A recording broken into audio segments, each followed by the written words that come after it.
ആരോഗ്യമായിട്ടുള്ള ഒരു ജനത എന്ന് പറയുന്ന ഒരു സംസ്ഥാനത്തിന്റെ നട്ടെല്ല് തന്നെയാണ്. വെരിക്കോസ് വെയിനുമായി ബന്ധപ്പെട്ട് പോയിട്ട് വലത് കാലിലെ ഞരമ്പിന് പകരം മറ്റൊരു ഞരമ്പ് മുറിച്ചു മാറ്റി. പൊതുജനങ്ങളെ സംരക്ഷിക്കുക എന്ന് പറയുന്നത് ഒരു സർക്കാരിന്റെ കടമയാണ്. നമ്മൾ എത്ര അത്യാധുനിക സജ്ജീകരണങ്ങളുള്ള ഹോസ്പിറ്റലിൽ പോയാൽ പോലും അവിടുത്തെ ഡോക്ടേഴ്സ് പോലും കൈയൊഴിഞ്ഞ കേസുകൾ പിന്നീട് പരിഗണിക്കപ്പെടുന്ന ഏക ആശ്രയം എന്ന് പറയുന്നത് നമ്മുടെ സർക്കാർ ഹോസ്പിറ്റലുകളാണ്. കേവലം ഒരു നിസാരവൽക്കരിക്കുകയാണോ ഈ ഒരു ശസ്ത്രക്രിയ, അല്ലെങ്കിൽ ഒരു ആളുടെ ആരോഗ്യത്തിന് അല്ലെങ്കിൽ ജീവന് ഇത്രയും വിലയുള്ളൂ? മാനന്തവാടിയിലെ ദേവി എന്ന് പറയുന്ന കുട്ടി എന്ന് തന്നെ പറയാം. അങ്ങനെ 20-21 വയസ്സേ ദേവിക്കുള്ളൂ. അവരുടെ പ്രസവവുമായി ബന്ധപ്പെട്ട് രണ്ടാം പിണറായി സർക്കാർ വന്നപ്പോഴത്തേക്ക് ആകെ തകിടം മറിയുന്ന കാഴ്ചയാണ്. പക്ഷേ മാധ്യമങ്ങൾ പോലും ആ ചോദ്യം ഉന്നയിക്കുമ്പോൾ എപ്പോഴും ആരോഗ്യമന്ത്രി അടക്കം പറയുന്നത് സിസ്റ്റം എറർ എന്ന് ഉള്ളതാണ്. പഴി കേട്ടിട്ടുള്ള അല്ലെങ്കിൽ വിവാദങ്ങളിൽ ഏർപ്പെട്ടിട്ടുള്ള ഒന്ന് ഈ ആരോഗ്യവകുപ്പാണ് എന്ന് തന്നെ പറയാൻ കഴിയും. നമസ്കാരം. നമ്പർ 1 ആരോഗ്യ കേരളം ഇത് എങ്ങോട്ട്? പറച്ചിലിൽ മാത്രം നമ്പർ 1 ആയിട്ട് എന്താണ് കാര്യം? അത് പ്രവൃത്തിയിലും വേണ്ടേ? ചികിത്സാ പിഴവിൽ മെഡിക്കൽ കോളേജ് പ്രതിക്കൂട്ടിൽ തന്നെ. നഷ്ടപരിഹാരവും റിപ്പോർട്ട് തേടലും കഴിഞ്ഞാൽ എല്ലാം കഴിഞ്ഞു. ആരോഗ്യരംഗത്തിന് വീണ്ടും ക്ലീൻ ചിറ്റ്. നീതിപൂർവമായ നിഷ്പക്ഷമായ അന്വേഷണമാണ് വേണ്ടത്. സിസ്റ്റം എറർ ഇനിയും മാറിയിട്ടില്ല, ശരിയാകാനുണ്ട്. ആരോഗ്യരംഗം വെന്റിലേറ്ററിലോ? ഈ വിഷയമാണിന്ന് വനിതാ ജംഗ്ഷൻ പരിശോധിക്കുന്നത്.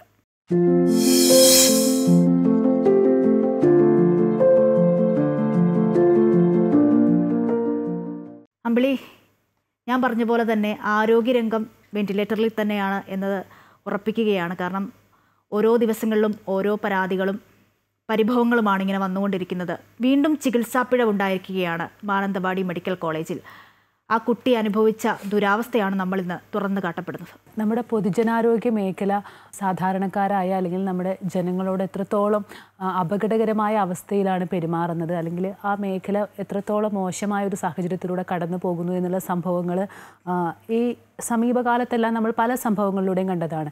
ഇപ്പോൾ അശ്വതി ചൂണ്ടിക്കാട്ടിയ പോലെ ഏറ്റവും അവസാനം ഈ വർഷത്തിൻ്റെ തുടക്കത്തിൽ നമ്മൾ കണ്ടതാണ് ഈ മാനന്തവാടിയിലെ ദേവി എന്ന് പറയുന്ന കുട്ടി എന്ന് തന്നെ പറയാം. അങ്ങനെ 20-21 വയസ്സേ ദേവിക്കുള്ളൂ. അവരുടെ പ്രസവവുമായി ബന്ധപ്പെട്ട് ഈ മാനന്തവാടി സർക്കാർ ഗവൺമെൻറ് കോളേജിലുണ്ടായിട്ടുള്ള ഒരു അനാസ്ഥയാണ്. അത് ഏകദേശം ഒരു 2 മാസത്തിനപ്പുറത്തേക്ക് ആ കുട്ടി അനുഭവിച്ചിട്ടുള്ള ഒരു ദുരിത ജീവിതമുണ്ട്.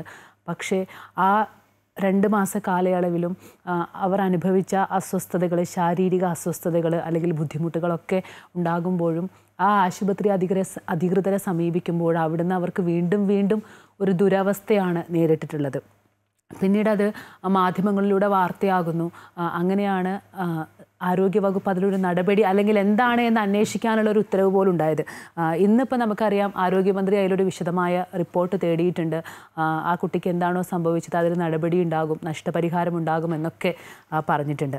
ഇപ്പോൾ അശ്വതി സൂചിപ്പിച്ച പോലെ തന്നെ ഈ പൊതുജനാരോഗ്യ മേഖല അല്ലെങ്കിൽ നമ്മുടെ ആരോഗ്യവകുപ്പ് വെന്റിലേറ്ററിലാണോ എന്നുള്ളത് ഇപ്പോൾ ഒരുപാട് കാലമായിട്ട് പ്രത്യേകിച്ച് പ്രതിപക്ഷം അടക്കം ആരോപിക്കുന്നതാണ്. ഈ രണ്ടാം പിണറായി സർക്കാരിൽ നമുക്ക് നോക്കിയാൽ മനസ്സിലാകും ഏറ്റവും കൂടുതൽ പഴി കേട്ടിട്ടുള്ള അല്ലെങ്കിൽ വിവാദങ്ങളിൽ ഏർപ്പെട്ടിട്ടുള്ള ഒന്ന് ഈ ആരോഗ്യവകുപ്പാണ് എന്ന് തന്നെ പറയാൻ കഴിയും. കാരണം ഇപ്പം ദേവി മാത്രമല്ല, ഹർഷിനെ ആയാലും അല്ലെങ്കിൽ സുമയെ ആയാലും, ഒപ്പം നമുക്ക് ഏറ്റവും എടുത്ത് പറയേണ്ടതാണ് ഈ പാലക്കാട്ടെ ആ വിനോദിനി എന്ന് പറയുന്ന 9 വയസ്സുകാരിയായിട്ടുള്ള ആ കുട്ടിയുടെ ഒരു അവസ്ഥ. ഒരു കുഞ്ഞു ജീവിതം വളരെ ചെറുപ്പത്തിൽ തകർക്കപ്പെട്ടൊരവസ്ഥയിലേക്ക് പോവുകയുണ്ടായി. അപ്പം ശരിക്കും പറയുകയാണെങ്കിൽ ആരോഗ്യ മേഖല ഏറ്റവും സാധാരണക്കാരായ ജനങ്ങൾ ആശ്രയിക്കുന്നത് സർക്കാർ ആശുപത്രികളെയാണ്. നമുക്കറിയാലോ, എല്ലാ ആളുകൾക്കും വലിയ അത്യാധുനിക സൗകര്യങ്ങളുള്ള ഹോസ്പിറ്റലുകളിൽ ചികിത്സ തേടാനുള്ള സൗകര്യം ഉണ്ടാവണമെന്നില്ല. അപ്പോൾ ഏറ്റവും കൂടുതൽ നമ്മുടെ പൊതുജനാരോഗ്യ മേഖല അല്ലെങ്കിൽ നമ്മുടെ ആരോഗ്യ കേരളം അത്ര മോശമാണെന്ന് പറയാനും പറ്റില്ല. പക്ഷേ ഈ ഡോക്ടർമാരുടെ അല്ലെങ്കിൽ അവിടെയുള്ള മറ്റ് ആശുപത്രി അധികൃതരുടെ അനാസ്ഥ അല്ലെങ്കിൽ അവഗണന അല്ലെങ്കിൽ അശ്രദ്ധക്കുറവ്, നിരുത്തരവാദപരമായ സമീപനം കൊണ്ടൊക്കെ പലരുടെയും ജീവിതം തകരുകയും അല്ലെങ്കിൽ പിന്നീടുള്ള അവരുടെ ജീവിതം മുഴുവൻ ഒരു ദുരിതം അനുഭവിക്കുന്ന സാഹചര്യങ്ങളിലേക്ക് പോവുകയുണ്ടായി. ഇപ്പോൾ ഏറ്റവും അടുത്ത് പറയുകയാണെങ്കിൽ ഹർഷിന വീണ്ടും ആരോഗ്യമന്ത്രിയുടെ ഓഫീസിൽ ഈ മാസം സമരത്തിനിരിക്കാൻ പോകുന്നൊരു സാഹചര്യമാണ്. കാരണം അവർക്ക് നീതി കിട്ടിയിട്ടില്ല, നീതി കിട്ടും വരെ പോരാട്ടം തുടരുമെന്നാണ് പറഞ്ഞത്. ആ ആശുപത്രിയിലെ കോഴിക്കോട് മെഡിക്കൽ കോളേജ് ആശുപത്രിയിലെ ഡോക്ടേഴ്സ് ആയാലും അതുപോലെ തന്നെ നഴ്സുമാർക്കെതിരെയൊക്കെ നടപടി സ്വീകരിക്കാൻ അവർക്ക് തെരുവിലിറങ്ങേണ്ട ഒരു സാഹചര്യം ഉണ്ടായിട്ടുണ്ട്. അപ്പോഴും ഈ സർക്കാർ എപ്പോഴും ഇരകൾക്കൊപ്പമാണ് അല്ലെങ്കിൽ സാധാരണക്കാരായ ആളുകൾക്കൊപ്പമാണ് എന്ന് പറയുമ്പോഴൊക്കെ എന്ത് നടപടി ഉണ്ടായി എന്നുള്ളതാണ് ഏറ്റവും പ്രധാനപ്പെട്ട കാര്യം. ഈ സുമയ്യയുടെ കാര്യം പറഞ്ഞു. സുമയ്യയും കോടതിയെ സമീപിച്ചിരിക്കുകയാണ് നഷ്ടപരിഹാരത്തിനായി. അങ്ങനെ അവരൊക്കെ അവരുടെ ജീവിതത്തിൽ അനുഭവിക്കുന്ന ഒരു ദുരിത അവസ്ഥകളാണ്.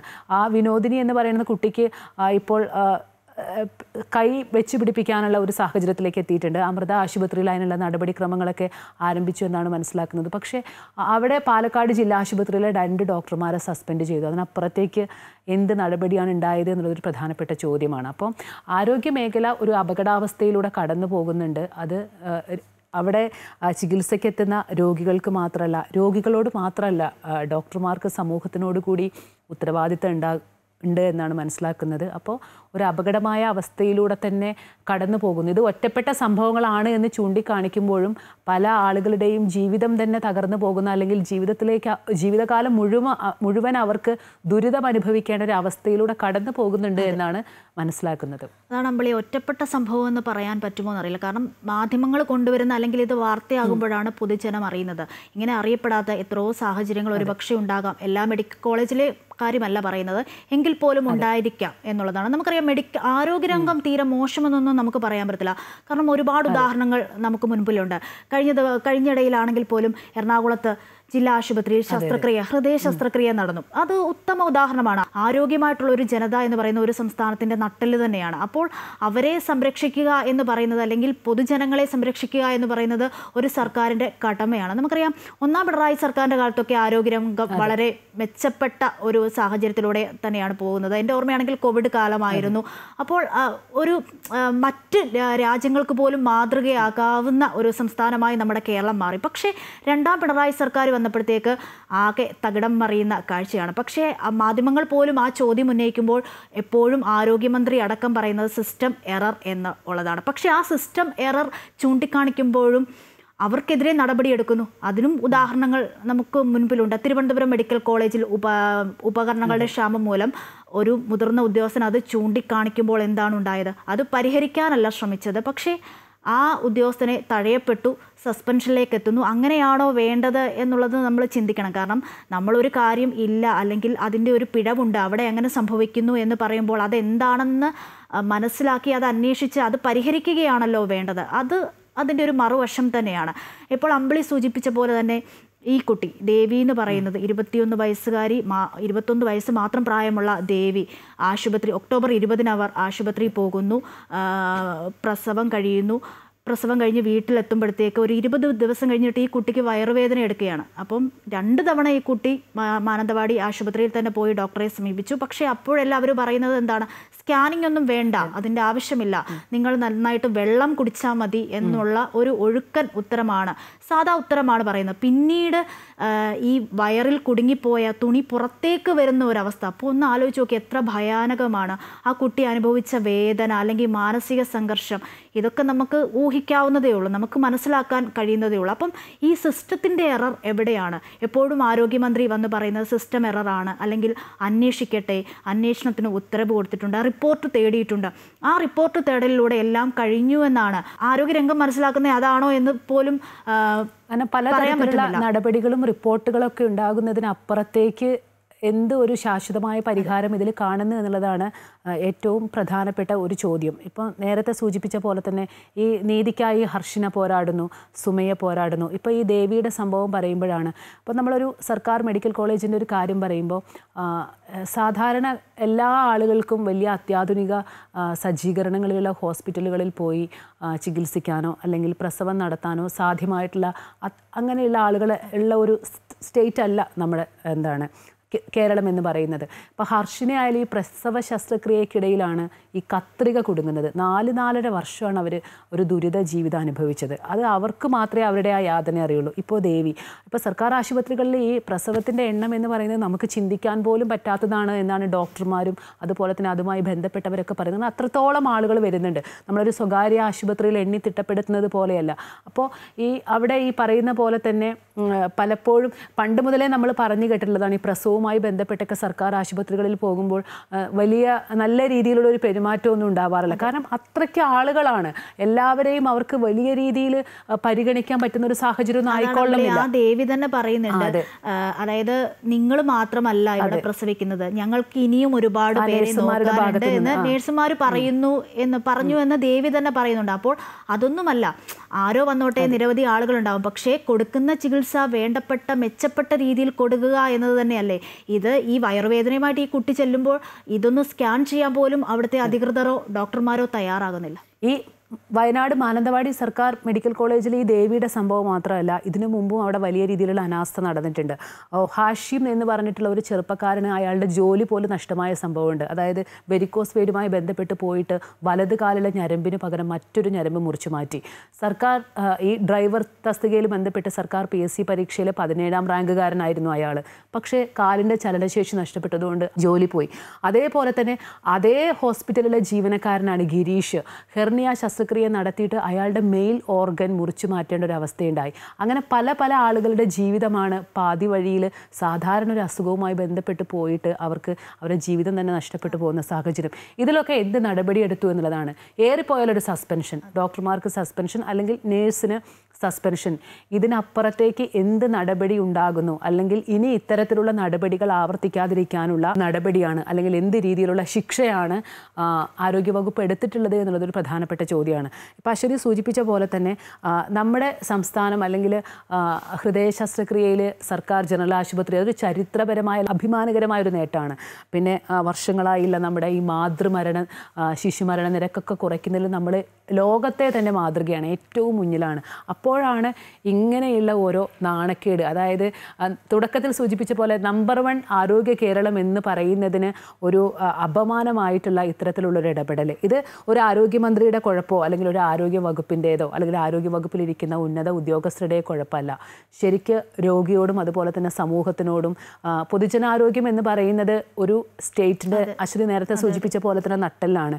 അതിനോടുള്ള ഒരു ആറ്റിറ്റ്യൂഡ് പ്രോബ്ലമാണ്. അതായത് അവഗണനയും അശ്രദ്ധയും നിരുത്തരവാദപരമായ സമീപനം കൊണ്ട് സംഭവിക്കുന്നതാണ്. പക്ഷെ അത്തരത്തിലുള്ള ഒറ്റപ്പെട്ട സംഭവങ്ങൾ ആവർത്തിക്കുമ്പോൾ തക്കതായ അല്ലെങ്കിൽ കർശന ശിക്ഷാ നടപടി സ്വീകരിച്ചാൽ മാത്രമേ ഇത്തരത്തിലുള്ള സമീപനം മാറൂവെങ്കിൽ അത്തരത്തിലുള്ളൊരു നടപടി സ്വീകരിക്കണമെന്ന് തന്നെയാണ് സമൂഹം ആഗ്രഹിക്കുന്നത്. കാരണം സമൂഹത്തിൽ ഒരു വിഭാഗം അല്ലെങ്കിൽ ഭൂരിപക്ഷം ആളുകളും ആശ്രയിക്കുന്നത് സർക്കാർ ഹോസ്പിറ്റലുകളെയാണ് എന്നുള്ളത് തന്നെയാണ് ഏറ്റവും വലിയ കാര്യം. അതുതന്നെയാണ് അമ്പിളി, അതായത് സാധാരണപ്പെട്ട ആളുകളാണ് മെഡിക്കൽ കോളേജിനെ ആശ്രയിക്കുന്നത്. അല്ലാത്തവരും ഉണ്ടെങ്കിൽ പോലും ഏറ്റവും കൂടുതലും സാധാരണപ്പെട്ട ആളുകളാണ് മെഡിക്കൽ കോളേജിനെ ആശ്രയിക്കുന്നത് എന്നുള്ളതാണ്. ഈ ദേവിയുടെ കാര്യം പോലും എടുത്തു കഴിഞ്ഞാൽ അവർ അന്നന്ന് ജോലി ചെയ്ത് സമ്പാദിച്ച് അങ്ങനെ ജീവിച്ചു പോകുന്ന ആൾക്കാരാണ്. അവരാണ് ഈ മെഡിക്കൽ കോളേജിനെ ആശ്രയിക്കുന്നത്. അപ്പോൾ ഇങ്ങനെയുള്ള കാര്യങ്ങൾ വരുമ്പോഴത്തേക്ക് അവർക്ക് വീണ്ടും കൂടുതൽ അവർ സങ്കീർണതയിലേക്ക് പോകുകയാണ് ചെയ്യുന്നത്. ഈ മാനന്തവാടി മെഡിക്കൽ കോളേജ് എന്ന് പറയുമ്പോൾ തന്നെ അവിടെയുള്ളവർ ഏറ്റവും കൂടുതൽ ആശ്രയിക്കുന്ന മെഡിക്കൽ കോളേജാണ്. കാരണം വയനാട് കഴിഞ്ഞ് കഴിഞ്ഞാൽ പിന്നെ അവർക്ക് പോകേണ്ടത് കോഴിക്കോടാണ്. അവിടെയുള്ള നാട്ടുകാർ തന്നെ പറയുന്നത് മെഡിക്കൽ കോളേജിനെ ആശ്രയിക്കുകയാണെങ്കിൽ ഒരു പനിക്ക് അപ്പുറത്തേക്ക് ഒരു ചികിത്സയ്ക്കും ഈ മാനന്തവാടി മെഡിക്കൽ കോളേജിൽ പോകാൻ കഴിയുന്നില്ല. ഉപകരണങ്ങളില്ല, മരുന്നുകളില്ല, അത്രത്തോളം ക്ഷാമമാണ് അനുഭവിക്കുന്നത് എന്നുള്ളതാണ്. പക്ഷേ ആരോഗ്യമന്ത്രി ആകട്ടെ, കേരളത്തിലെ ഉദ്യോഗസ്ഥരാകട്ടെ, അവരൊക്കെ പറയുന്നത് അങ്ങനെയല്ല. എല്ലായിടത്തും ചികിത്സ ലഭ്യമാണ്, മരുന്നിൻ്റെ കുറവൊന്നുമില്ല.